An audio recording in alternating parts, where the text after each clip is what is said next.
Malawi politics is a little bit complicated. It's a little bit more complicated than it is in the UK. We've got my Malawian people in the house. They can verify it for me. Like, essentially, my father retired, and then he ended up joining the Malawi government. He became Minister of Education, then later became Minister of Agriculture. And I bring him up because 3.5 years ago, my father was arrested and put on trial on suspicion of corruption.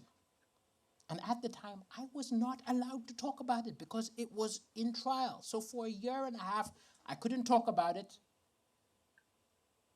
And when he was found innocent of all charges, I was relieved because I was like 80% sure he was innocent. You're never 100% sure. Like, clap your hands if you've had a friend or family member arrested or charged with a crime. Clap. Oh, it's the same man here. Was it the racist? Was it the racist? Now, because this is going to be televised, I'll be very vague. Okay, so this person, was it a friend or a family member? Family member. And was the crime very depressing? Depressing? Yeah. Okay, if we bring out, it's going to depress everyone. Yeah, we're not gonna go there. Do we have any lighter crimes? Clap your hands. No, I learned the hard way. I asked someone once, I heard the crime and the whole show was over. So clap your hands. Anyone else who's had a friend or family member? I'm looking for fraud. I'm looking for burglary. I'm looking for public indecency. What do we have? What do we have over here? So you? Poaching salmon in Ireland. Poaching salmon. That's what we're talking about. Poaching salmon. Wow, I didn't know that's even a crime, right? Wow. And now, did they say they didn't do it? Oh, no, they fully admitted. Oh, they fully admitted to it. But I'll tell you what the interesting thing is. When you have a friend or family member accused of a crime and they say they didn't do it, part of you wonders. And this is why I don't understand it. When, like, Bill Cosby was accused, there were a bunch of his fans who don't know him picketing the streets, saying he's innocent, don't believe these women. And I'm like, you don't know this man. He made you laugh a few times. My dad changed my diapers and I'm 80%. And I even think part of the problem with comedians is people attribute traits to comedians and actually most entertainment without knowing anything about the person. I often get this. Like, literally, people will watch my show and afterwards they will say in the comments, oh, I love this comedian. He's so humble. I'm like, how do you know I'm humble? How do you know? Or they say, oh, we like this comedian. He's such a good person. They'll say, oh, you're such a... And I'm like, you don't know I could be a dick. I just made you laugh. And I think when you like people, you just attribute, you love them, you believe in them. But now this was the same. My dad was on trial. I was like, I wasn't sure. Right? 80%. And also, Malawian trials are a little bit more dramatic than British ones. So, second day of the trial, okay? The trial is going well so far. Then my dad's office blows up. Yeah, literally blow up! And it also shows you, were you in Malawi? Do you know these stories?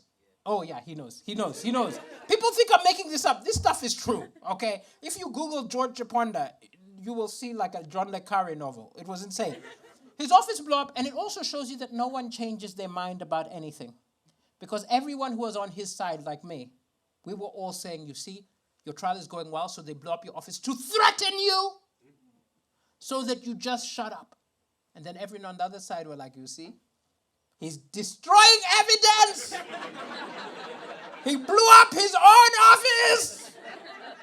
And this is where I became involved because my dad calls me and my brothers panicking, saying, they blew up my office. Also in the trial, they brought up things I've said in private to your mother. They bugged the house. They blew up the office. You need to help. You're in the UK. Find a spy. I was like, what do you mean that he said, like, find a spy, like a James Bond, to find out who's framing me? I was like, Dad, I don't know what books you've been reading. I can't just get a spy. I can't just go to the Queen and be like, do you have any extras? And my dad's like, look, I don't understand the internet. Maybe use Google. Google. You can't Google a spy. because if you find a spy, that's a shit spy.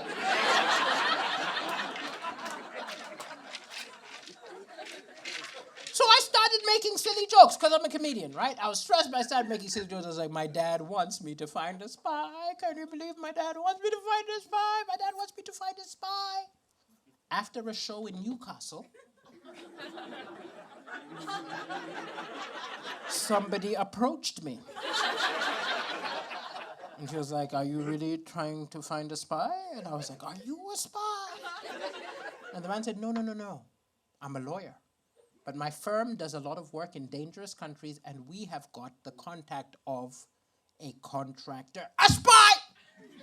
He gave me the business card of a spy. I should not have the business card of a spy. I'm an idiot. I should not have. I'm a comedian. This could go horribly wrong. There's now the number of a spy in my phone.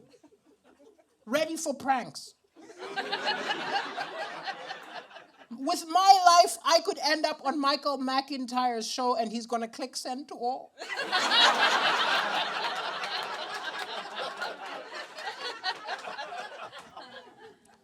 And so we met the spy. And it was a bit of a disappointment because I was excited. You know, I was hoping there would be masks which you rip off, maybe like little code words. No, we just met at Weatherspoons. Had a chat with the spy, told him what was going on. He said he would investigate. He was very, very expensive, but he would investigate. After a week, my father calls and says, what did he find out? Who is responsible? Who is framing me? And we called the spy and he was like, hey, this takes a lot of time. I'm cultivating contact. It'll take around 6 months and then I'll get to the bottom of this. And my dad's like, he's stolen my money. The man you found, he's a crook. Ask for a refund. Find another spy. And I was like, I am not going to try to get a refund from this spy. I would disappear. But I also understand why my father was so desperate to have a solution quickly. Also because, this is also why probably I started writing a show about people who people loved and then they hated, because it happened to my father. My father was Malawi's favorite son. Grew up in a village, changed his life, joined the UN, became a member of government, a hero. And then in a day, he was hated. Right? And I even felt it too because I did Britain's Got Talent. People loved me in Malawi. I came out of the plane, people wearing Daliso t-shirts, singing, dancing, people loved me. And then this trial started. I was walking down the street and people were saying, hey, your father's a thief, eh? Give us our money. And I was like, I don't have your money, leave me alone. People couldn't get to my father, right? Because my father's not on Facebook, not on Instagram. I'm on everything. So I got all the abuse. I'm on Facebook, Twitter, TikTok. I'm on stuff I shouldn't be on. I'm on Tinder. I'm on Grindr. I don't care. I'm on stuff I shouldn't be on. I'm on jdate.com. That is Jewish dating. I am not Jewish. But I'm on it. I'm on seekaseek.com. That's okay, I'll admit that one doesn't exist, but why doesn't it exist? That would be perfect.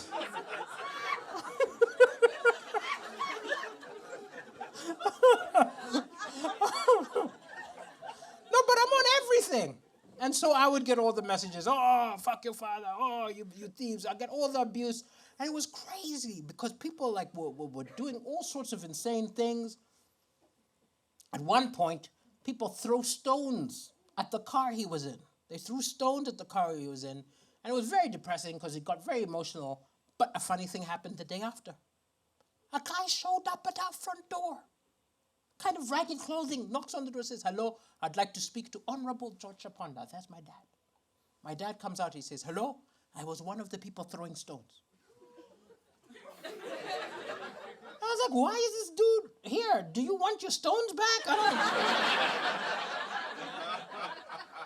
And he explained, no. Of course, we threw stones at your car. We were paid. They were paid by the other political party to get stones thrown at him. It looks very bad for him in the papers, right? So we were paid. We threw stones. Oh, we're very sorry. But if you pay us, We will make sure it never happens again. I thought my dad was going to chase him away. He hired him!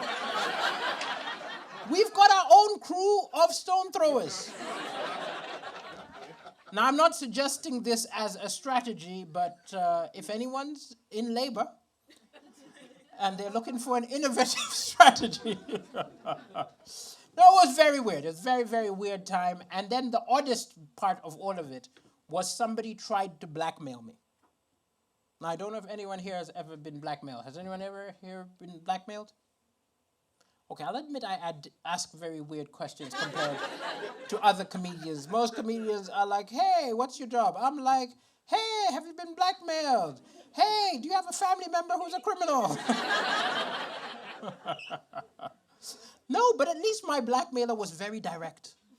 I opened my email to the message, hello, I am blackmailing you. And he went on to specify. He said, look, your father is on trial. He's guilty. Give me £10,000 or I tell the police, I tell the newspaper. And I'll admit I went from 80% to 60%. Because in that moment I was like, what if my dad did it? Maybe my dad did it. I didn't even consider it, but maybe my dad did it. But this is where I came to the crux of the issue. If my dad did it, do I want him in prison? Right? Does it erase all the good things he did? And this is the question we have to ask ourselves with all of these people who let us down. I was like, if they did it, does that erase all the good things? He was still a good father, right? He still sent me to good schools. He still played with me. He still inspired me. Does he deserve to go to prison? But then I was also like, do I want to be involved? Do I want to pay someone £10,000 of my own money to destroy evidence? But then it's also possible that the guy has no evidence and he's just using intimidation in order to scare me and get some free money, right? And I was like, there's no way I can make this decision. I have to ask my dad. I'm about to ring my dad, and then I'm like, imagine I ring my dad. And he's like, here's £10,000, shut that guy up! That's depressing too, because 0% is worse than 60%. But I was like, there's no choice. This is what I have to do. I just took a moment, rang my dad and said, Dad, this is a little bit awkward, but there's someone who says they have evidence that you committed the crime, you're guilty, and they're going to give the evidence to the police and the newspapers unless we give them £50,000.